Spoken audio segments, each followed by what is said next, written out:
Good morning लोगोफोर खुलुमबाय आंनि गोदान मोनसे भिडिअआव नोंथांमोनखौ फिर खेबसेबाव बरायनानै लागोनाय जाबाय आरो आसा खालामो नोंथांमोनहा आंनि दिनैनि भिडिअखौ जोबजासिम नायलांगोन होननानै आरो आं दिनै नोंथांमोनखौ सासे आदैजों लोगो हमहोनो नागिरदों माने बिथाङा बिराद दुखुआव गोलैनानै दं बिराद खैफोदाव गोलैनानै दङ थ' लोगोफोर नोंथांमोनहा भिडिअखौ स्किप खालामालासिनो जोबजासिम नायलां जाहाथे आदैनि गासैबो जारिमिनखौ मिथिनो थाखाय थ'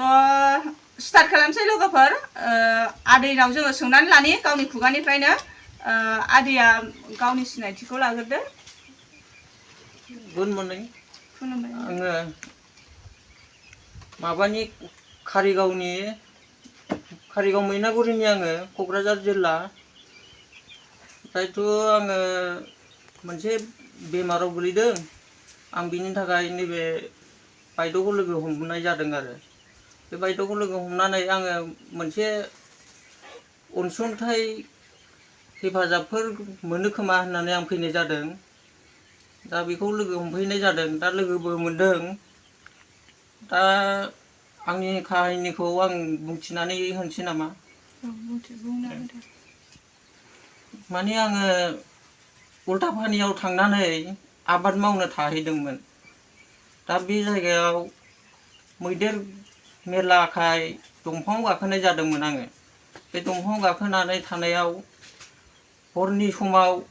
पेसाब ओंखारनानै आङो पेसाब खालामनाय समखौ लानानै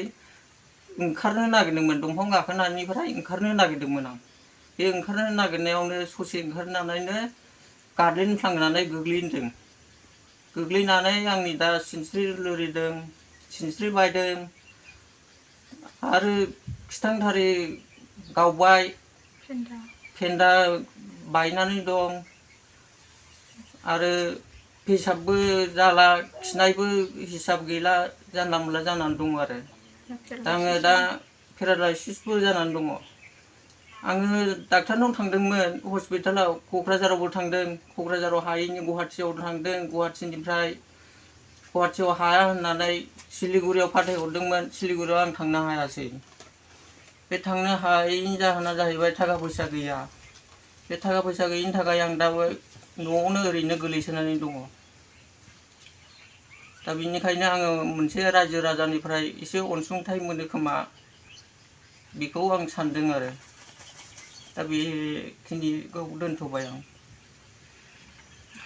थ' नोंथांमोनहा आदैनि जारिमिनखौ एसेबाबो मिथिबाय जानांगौ आंबो बुंनानै होनसै आदैनि जानानै थ' लोगोफोर आंनि गासिबो आंखौ सापर्ट होग्रा बा आंनि चेनेलखौ नायग्रा बिथांमोनखौ आं आखाइ खबजोबनानै आरज गाबो जाहाथे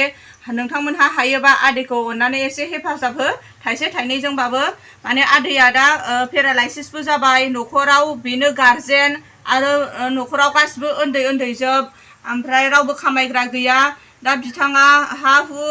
जा एसे दङ गासिबो रिन दाहार लानानै गोबां ट्रिटमेन्ट खालामबोबाय दा ट्रिटमेन्ट खालामसेयावबो आदैया बे गावनि देहाखौ मोजां गोग्गो खालामनानै लानो हायासै ओमफ्राय दाबो बिना सिनस्रिया बायनाय आरो खिथांथारियाबो बायनाय ओमफ्राय दा पिसाब खालामनायावबो ब्लिडिं जाबाय थायो जाहैदों आरो दा फेन्दायाबो बायनाय दासिमबो पाइप लागायनानै दङ आदैना थ' बिराद दुखुनि खोथा लोगोफोर थ' नोंथांमोनहा अननानै सोरबाफोर थाइसे थाइनै हेफाजाब होनो हायोबा आं जोबोद गोजोनगोन आदैनि जानानै आं खावलायबाय आरो जोंनि बर'फ्रा गासैबो माने जों बर'जों बर' अनलायलायखायो अनलायलायग्रा हारि आं बेखौ मिथियो बेनिखायनो नोंथांमोनहा आदैखौ अनगोन होननानै आं आसा खालामदों बिथाङा आंखौ दिनै फुङावनो लोगो हमनो फैदों आं सिखाराखैमोन ओमफ्राय आदैनि न'आ 2 किल'मिटार जोंनिफ्राय बेयो गाव थाबायनो हाया बुहुत गाज्रि हालोद थेवबो आंखौ नागिरनानै फैदों दा खिन्थु आंनियाव आदैखौ होनो हानाय आंहा जेबो माबा माने राहा गैया नोंथांमोनहाबो मिथिखायो आंबो सासे बेमारि आंबो गुबुननिफ्राय डनेसन लालाबायनानैसो ट्रिटमेन्ट खालामबाय थागासिनो दङ दिनैसिमबो आंनि ट्रिटमेन्टआबो सोलिगासिनो दं थेवबो जेरै आंखौ नोंथांमोनहा हेफाजाब होदों थिग बेबायदिनो आं आदैखौबो हेफाजाब होगोन होननानै आसा खालामदों थ' लोगोफोर सासे आदैया सासे बर'नि फिसा नोंथांमोनहाबो सासे बर' जानानै थाइसे थाइनै हेफाजाब होगोनखौ आं आसा खालामदों आरो बिथाङा गाज्रि खामानियाव जेबो माने बेबायदि खैफोदाव गोलैयाखै बिथाङा उल्था पानियाव थांनानै मैगं थाइगं गायनानै जाबाय थानाय समाव मैदेरा फैनायलाय बियो मैदेरखौ गिनानै बिफां सायाव गाखोनानै थादोंमोननो हर फाथाला गाखोनानै थानानै बियो सोरांसि हासुनो ओंखारनायाव ससे ओंखारबोनायनि उनाव बियो गादलिननानै गोलैदों खमैबाबो 30 फुटसो जागोन होनदों बेबायदि गोजौनिफ्राय गोलैदों थ' नोंथांमोनहा साननानै नायदो आदैया सासे मावनानै जाग्रा आरो न'खराव रावबो गैया गारजेन थ' बेनि थाखायनो आं आदैनि जानानै खेबले जावले नोंथांमोनाव आखाइ खबजबनानै आर'ज गाबो जाहाथे नोंथांमोनहा आदैखौ हायोबा थाइसे थाइनै होनानै हेफाजाब खालामगोन होननानै थ' लोगोफोर दिनैनि भिडिअ'आ बेयावनो जोब्बाय गोजोन्थों खुलुमबाय।